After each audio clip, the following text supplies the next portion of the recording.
The Beautiful and the Cursed, which will be linked down below. So don't watch this review if you've not read The Beautiful and the Cursed, but you can happily watch this review if you've read that book but not read this book, because there's no spoilers for this book. I got this review a couple of months ago from Hotkey, but I just haven't got around to reading it yet. But now I've read it and it was so good. I can't remember what rating I gave it. I think 4 or 5 stars, and I just loved it. It expanded upon the world more than in the first book, which I really loved. And basically this book continues right after The Beautiful and the Cursed left off, with everything that's happening. Like, I think it's now February where it was December before, and it's just really good. And Luke starts getting a new gargoyle and lots of random stuff happens that blows your mind. And I definitely recommend this series to anybody who likes Cassandra Clare's books, because they are similar, but different. Like, there's demon hunting and stuff, but there's also the gargoyles to explore, which are entirely new territory for me. I've never read anything with gargoyles before, and I love the romance between Ingrid and Luke, and I don't like the romance between Ingrid and Vanda.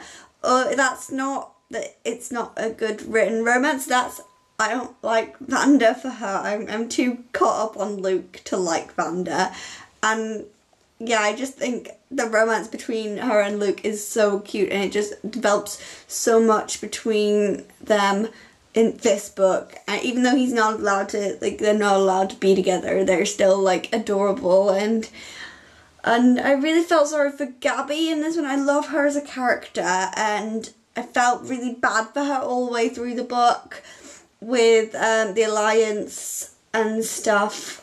It was just so well developed, this book. It develops the world of the gargoyles more, and you get to know more about them through the more gargoyles you meet, and how you meet like a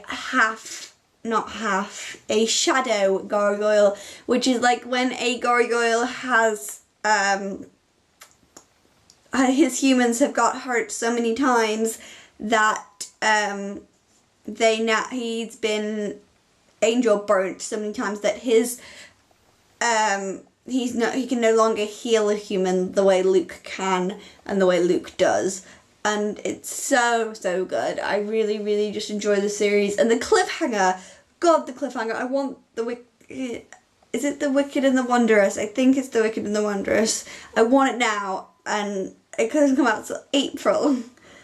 April's a long time to wait for a book, but it's lovely. The setting is my favourite part, the fact that it's set in the 20th century Paris. It's in exactly 1900 Paris, and it's just, it's so good, so well developed.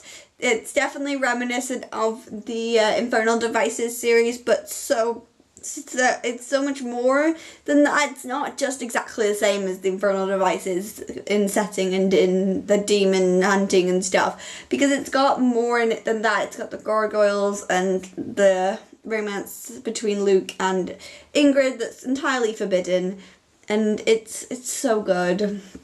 Really, really recommend this book and this series. But if you've read the first book if you're watching this review, and this is just the best second book. I definitely wouldn't just read The Beautiful and the Cursed and then stop, because this one's so good, so much better than it, I think. So yeah, that's my review of The Lovely and the Lost by Paige Morgan, and I will see you next time. Goodbye.